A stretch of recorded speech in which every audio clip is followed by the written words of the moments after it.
Thank you, Ray. I just want to say to all of you, thank you for being here. This is so amazing to see you here after the storm and 2 years of not being here in person, so thank you for being here. So I want to follow up with what Ray said about our sponsors. They're outside this year. For those of you that have been here before, they're usually in the room with us, but this year they're out in the pre-function area. So please stop by and see them. We want to thank Mitsubishi Tanabe Pharma America, Ability Medical Supply, Millennium Respiratory, Amylyx, and then we have Mobility Works and Ability Center. They have their vans outside. For those of you that are thinking of purchasing a van or switching your van, they're both here with their vans outside. New Motion, Shelton Technologies and Resources, Control Bionics, and PALS Caps. So if you go out the back doors and make a left, you will find the restrooms. Our learning lab, like Ray said, is here. If you go out the side doors, is the next room over on the right. It's F3. And the following room after that is F4, where all of our breakout sessions will be.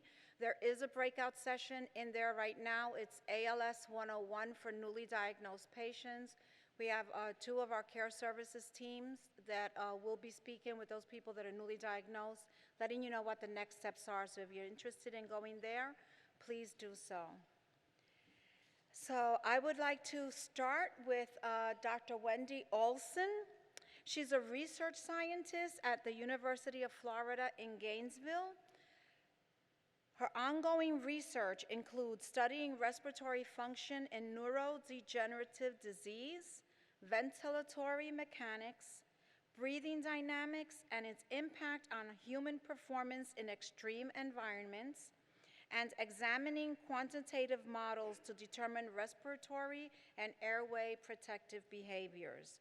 Dr. Olsen also mentors graduate engineering students, and there's much more. We do have an e-program online where you will find everyone's full bios. Let's welcome Dr. Wendy Olsen.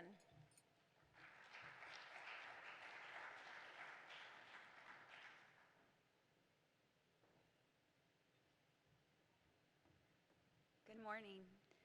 It's lovely to see people in person again finally, right? So like the bio said, I am a research scientist at the University of Florida, but I will not be talking to you today about what I research. I will actually be talking to you today about assistive technology, something that everybody benefits from every day. So I don't see it up there, but let's try it, shall we? Well, now it is, great. So as Marixa said, thank you so much for having me here today at the Hope and Help Symposium. I'm honored to be speaking to you today. So just to get some technical stuff out of the way, here are my disclosures. I do receive funding, and I am a full-time paid employee, but I do receive funding from the National Association for the research that I do, and then also the National Institutes of Health for the research that I do. So for the fun stuff, right? Today we'll be talking about assistive technology, exactly what it is. Have there been any new developments? What initiatives are out there? So what is your local and national and international governments doing to forward these initiatives? What to be on the lookout for? There are some very interesting and just mind-boggling technology out there to help individuals with physical challenges. And then also, because everybody knows about Hurricane Ian, and we are a state surrounded by water, hurricanes. So diving right into that, what is assistive technology? So simply put, assistive technology is any item, system, or product, that meaning any type of software or hardware, used to improve the functional capabilities of people living with functional challenges. And as you can see, if I can orient your attention to that graphic, that can be a medical alert device, that can be a cane with an emergency alert button on the side, that can be something like Alexa, that can also be something like Google Home, that can also be something like a pill dispenser, an infrared remote, anything that can really help you navigate the challenges that everybody seeks every day. So how might this apply to ALS? Studies have revealed that approximately 85% of people living with ALS might use assistive technology to help them navigate the challenges of their home environment, the environment outside, or even the way that they communicate or eat. This can also help people improve their quality of life. It provides assistance with communication with non-familiar partners, communication partners, so somebody at the hardware store, your medical team, somebody that you meet on the street where you might be asking for directions. It can also be something you're already using, and I'll give you some examples here shortly of that.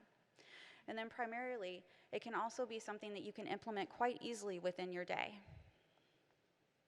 So I'm going to break this up into hardware and software so you can really see the differences. But most importantly, I want to strongly emphasize there's so much out there. I could only put a few examples because I only have a limited amount of time. But if you have questions or you want to discuss this further, I am in the Learning Lab, and I do have some examples in there if you're interested. So please feel free to come visit me. So some examples of hardware that you can see. There's a screen magnifier, so there's actually some of these already built into some of the laptops that we have, but you can actually purchase these off of Amazon, and they actually magnify the screen for you if you have some visual issues. I use one at times because when you start to use the screen, sometimes your vision gets a little bit blurry, especially if you use this for work. So there are things that can amplify that. You can also amplify the sound. I think pretty much everybody's seen those infomercials when you're watching TV late at night. You can amplify the sound so you can hear things from screen readers, which a lot of these are built into the programs that we use. You also have keyboards. Here on this graphic, I have 3 examples, so you can actually use assistive technology multiple times in tandem with one another. So you have keyboards that you can actually raise. Many workplaces have this already, where they raise them to avoid issues like carpal tunnel. They're called ergonomic keyboards, which I'm sure you've all heard of, but then you can actually have assistive devices that you can get from your occupational therapist or even maybe suggestions from your physical therapist, where they give you devices where it's modified and you can use that in tandem with it so you can still access technology. Then you also have other things where you can have a stylus that is attached to your head, or something that's called a dental stylus, where it's actually a grip fitted by a dentist if it's something for comfort, or something fitted by your occupational therapist where you can still access technology. And then the keyboard itself is also fitted to where it's more comfortable. Instead of pointed down, you're pointed straight at the keyboard so you can see what you're typing. Then you have things like memory aids. Everybody has the memory aid in your phone, but you can also pair that with Google Home or Alexa. And then you can also pair that with a calendar, and then you can pair it with, up here I have, it's kind of this semicircle, but it's an automatic memory aid for medical or medicine dispensary, so it will actually pop up when it's paired with Alexa. It's pretty cool, so you can always remember to take your medicine. My grandmother uses it, I actually use it, because things become cognitively demanding throughout the day, a lot of things going on. Oh.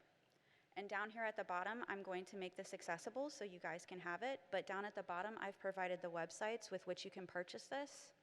So if you want more information, again, I have this available for you. So some examples of AT software. So a lot of these, whenever you're using software, it greatly depends on the operating system you have. Some people prefer Apple, some people prefer Windows or Android. Also thinking about your smart devices, right? Tablet, your phone, some people prefer Samsung over iPhone. So you have to be cognizant of those things. Camera Mouse is a free camera mouse software that goes through your camera on your laptop or your phone. It accesses that little circle at the top. It's free. It was developed for a dissertation at Boston College. So when you download it, it takes about 5 minutes, but it's only compatible with Windows system. So it kind of leaves out the Apple folks. But if you look down below it, it has Sesame Enable. Sesame Enable is a software program that does cost dependent upon which version you download. They have pro versions versus a basic version, but it is for Apple and Android and Windows. So it's compatible across systems. So they also have Sesame Talking Keyboard. It's also a communication app that you can download from their site. Then you have VoiceIt. VoiceIt is another interesting software program. It's a way that you can bank your voice with minimal sentences, and it's free. And it's compatible with Windows, Android, and Apple. And I will speak more on VoiceIt here in a little bit. It also compares with Alexa, so it's compatible, so you can actually access your home environment. Then, the one that I really like is Sprint IP Relay Services. A lot of times people who don't always have clear speech, when they try to call to make appointments, they're not clearly understood by their medical team, or somebody trying to schedule an appointment with maybe a hair salon, or trying to schedule an appointment someplace else. IP services actually allow you to use a text-to-speech app, and somebody in between is actually speaking what you're typing to the person on the other end, and it's a free service, and it's through Sprint. So again, I've provided those links for you, and I will also happily provide this PowerPoint for anybody who wishes to use it.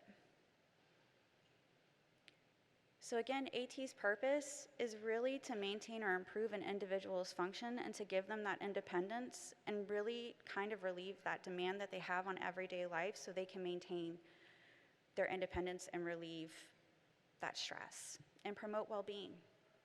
It also allows you to live a healthy, productive, independent, and dignified life, which is all we really want, right? And it also helps you maintain occupational independence and also participate in education as well if that's some of your goals.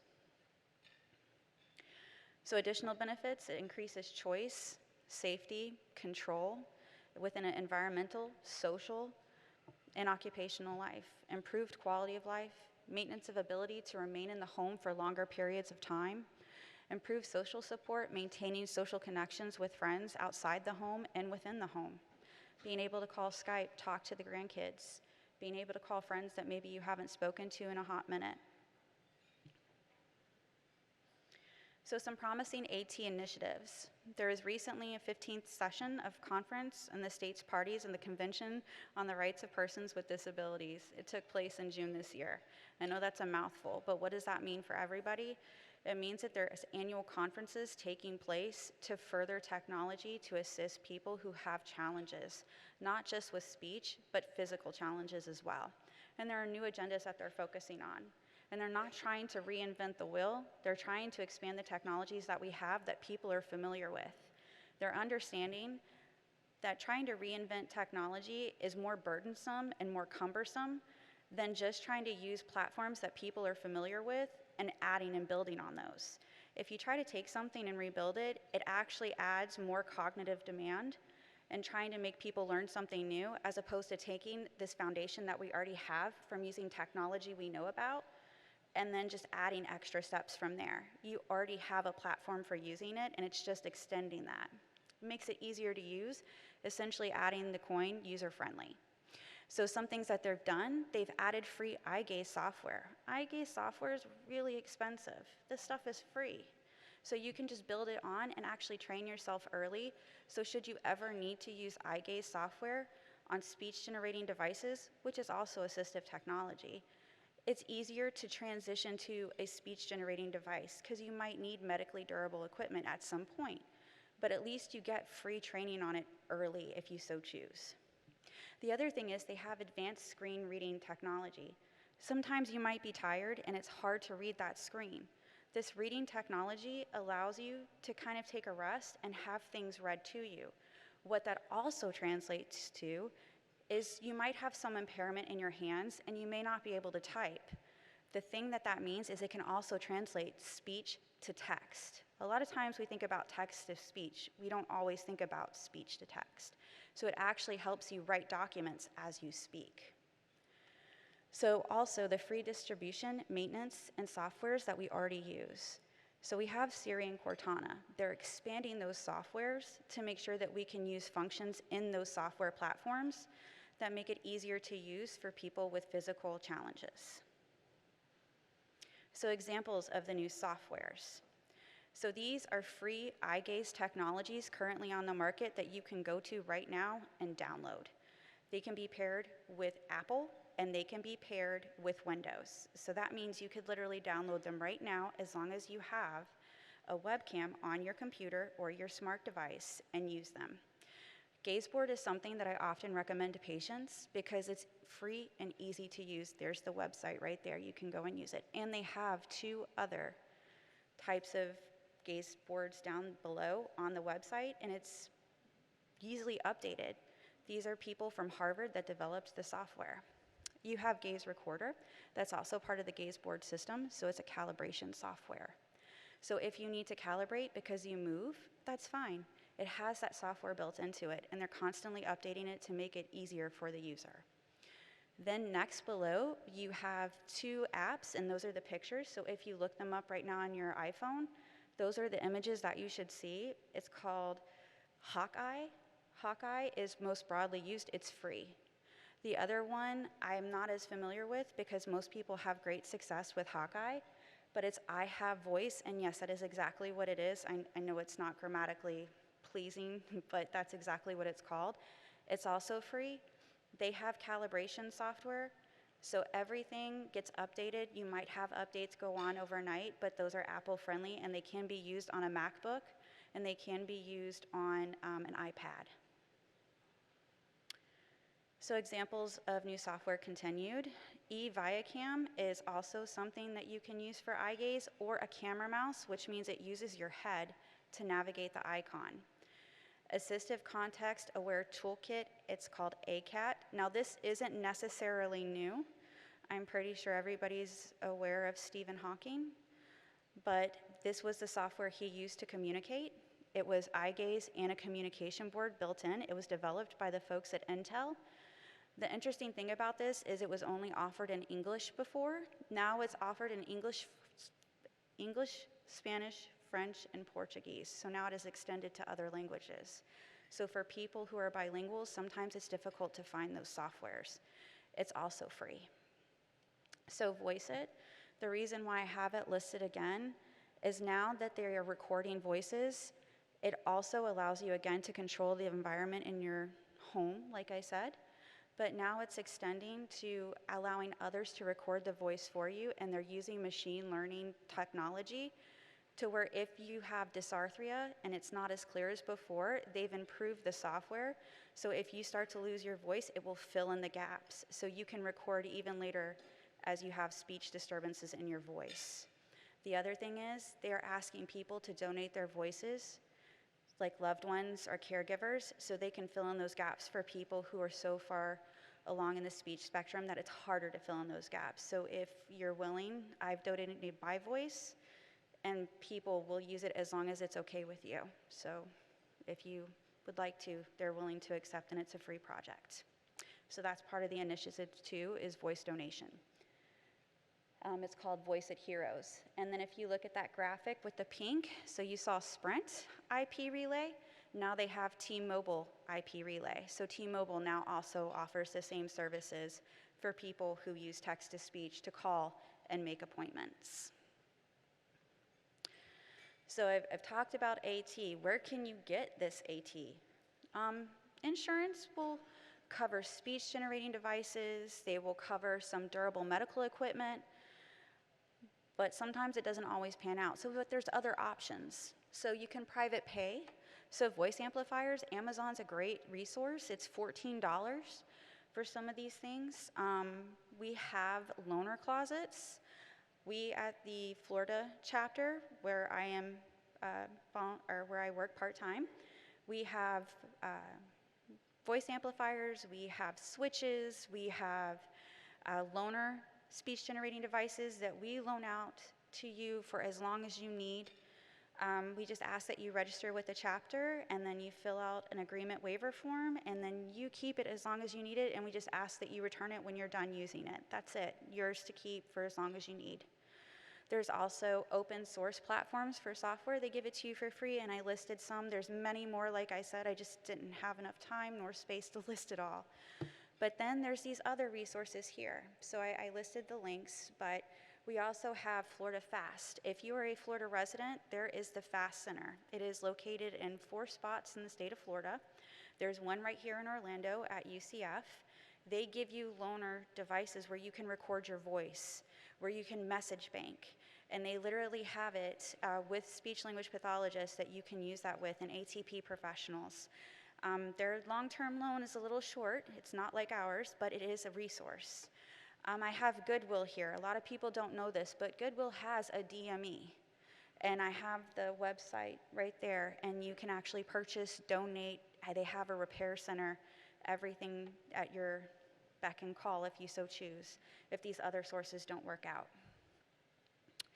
So be on the lookout for. These are two really cool things coming out. This is a 3D printed bracelet. Like my bio said, I'm an engineering geek, so I really think this is cool. This is actually coming out from MIT. So this bracelet up at the top detects vibrations in your wrist, so tiny little motor movements, and it fills in with machine learning algorithms, and it actually causes the rest of your hand to actually contract because it sends pulses, and it will pick up whatever you need, an eating utensil, typing a message. It's still obviously very early in on the stages, but it's really cool. It's gonna revolutionize, if it works out, it's gonna revolutionize how we move. And it's just in the wrist right now for the hand, but who knows where it goes if it works out, right? Banana fingers, this is really cool. Kind of the same principle, but it goes through the motor units in the glove. But it also gives you sensation and feelings. So if something's hot, it gives you a pressure sensor so you know to back away. And it will help you eat, it will help you type, it will help you do all these things. And before, it didn't give you the sensation, so if something was gonna break, people actually broke the glove. And the bottom one is actually coming from Harvard. But to be clear, the UN is actually very interested in helping people with assistive technology. They've had the initiative since 2006, and every year they meet. And, oh, it's further down. But they have actually a yearly conference here called the ATIA. It meets right here in Orlando. They discuss expos where people come from all over the globe to talk about assistive technology. It's really cool, and anybody who has any type of physical challenge or technology challenge, it's free for you to go. You should really check it out. So lastly, hurricanes. We were really impacted by hurricanes. I've listed some things here that might be important for you to consider, because technology is great, right? Until it doesn't work, especially electrical technology. And one of the things that happens during a hurricane, power goes out. They will cut it if 75 miles per hour wind is expected to hit your area, even if you don't have rain, which happened in my area. Hurricane didn't really hit us, but they cut our power because we got more than 75 miles per hour winds projected for our area. So that really isn't great when you have a communication device you're relying on. So I always recommend that you have a backup that doesn't require technology, and assistive technology, ironically, does fall under that because the wheel was considered technology, even though it didn't require electricity. So generators are always a great thing to help you keep supplying things that you need. Food and water, always important. If you are trying to modify anything where you need a thickener, there's always Simply Thick, but you can also use applesauce, baby food, single serves. Those are great ways to thicken food if you need to. Solar-powered batteries, long-term batteries. We have crank batteries that actually use that no technology, but it cranks. You have the same thing with radios and flashlights. You can get those from Amazon. You also can pre-register with your local emergency department and the ALS Florida Association and your national chapter, and we will do the best to get you these resources and access to where you can go. So things to consider during no electric, we have semantic flip books. I can easily send you those. In fact, I have it in this presentation here next. They're great in any situation when electricity is an issue. That can be when you're driving down the road and you lose power, or you can't hear the device. And you can always use a scanning method. Scanning method is literally where you're looking down and you're just pointing to something, or you're saying, yep, that's it. Or if you have limited use because you're tired, or just that's it. I do that in the morning when I don't have coffee. So it works. So here are the useful links. You have letter queuing is kind of what I was talking about. You have assisted partner scanning videos essentially from YouTube, and communication books. I was trying to hold that down, I'm sorry. So I'm very appreciative for your time and attention. Please feel free to stop by the chapter's learning lab where I will be. I'm happy to discuss any assistive technology or AAC questions that you may have. I have plenty of switches, I have voice amplifiers, iMobile minis, access to all of this, and I am eager to take any of the questions that you have, and thank you so much for your attention.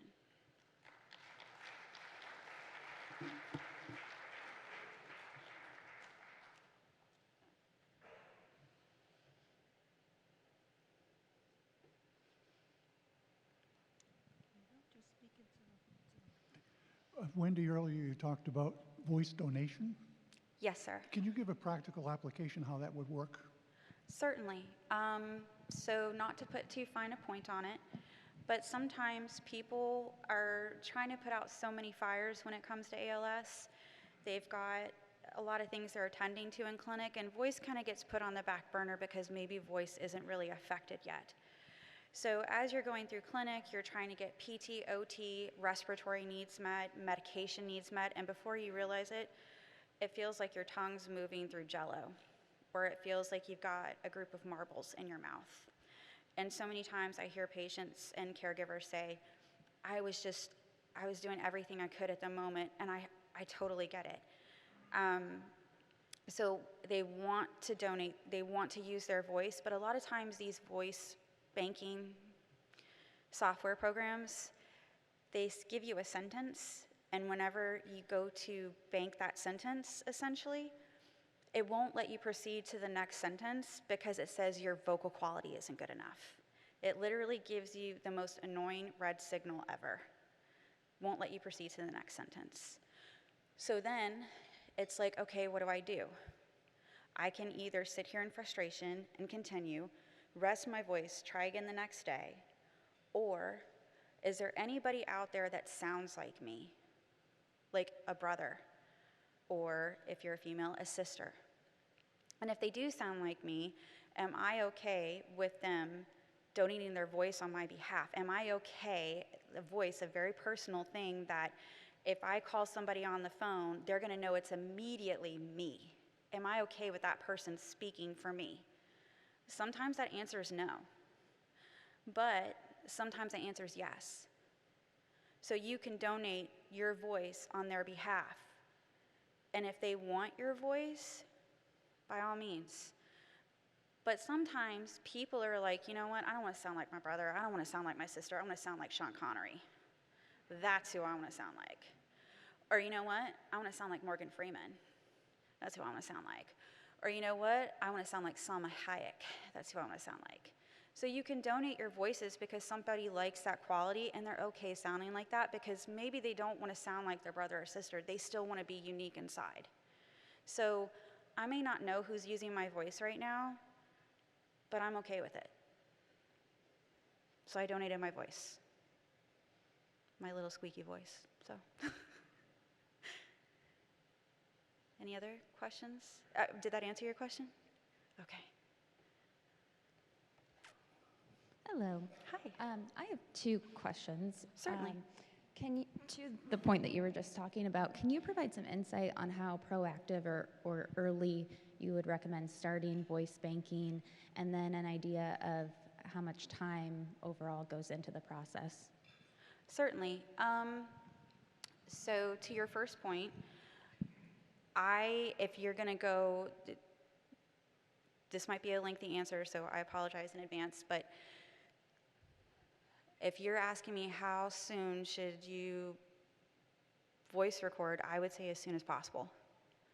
Because again, it's one of those things that you can do in your off time. And it's not like you have to do it all in one session. You can take breaks. And sometimes when you're kind of feeling like, man, what else can I do? I can do that. I can do 2 sentences today. Because then you kind of feel like I'm doing something that's proactive and I'm doing something to combat this that I may not be able to feel very powerful today, but as soon as I record 2 sentences, I'm doing something about this.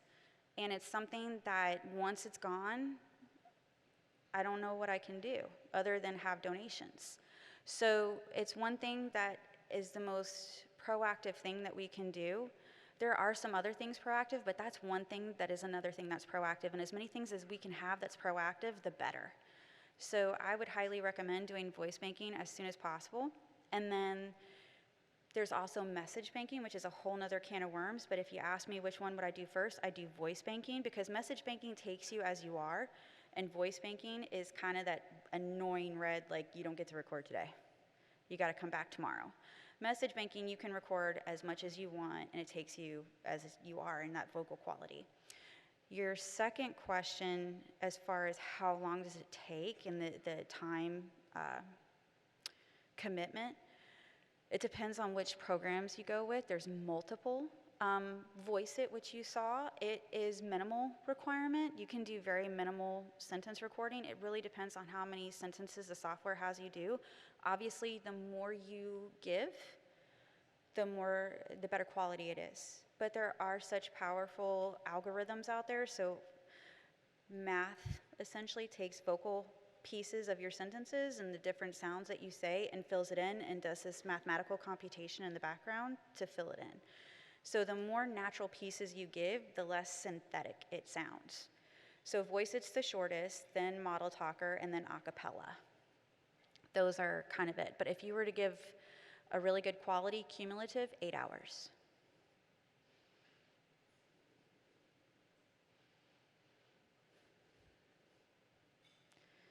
Any other questions?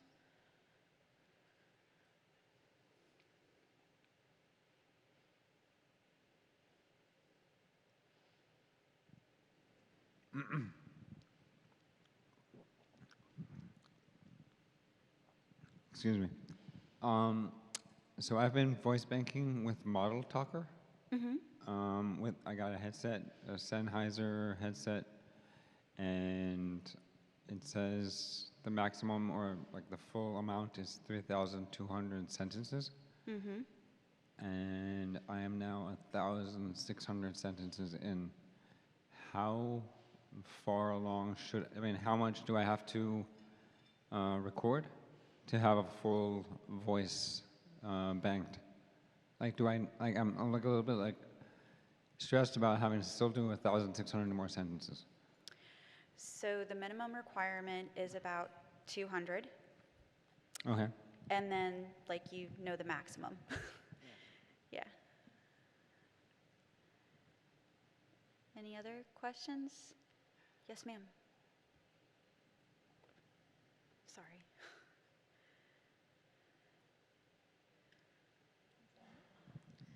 If we've already voice banked and used one particular, like Model Talker, can we do another one after that? And is it possible to merge the two together?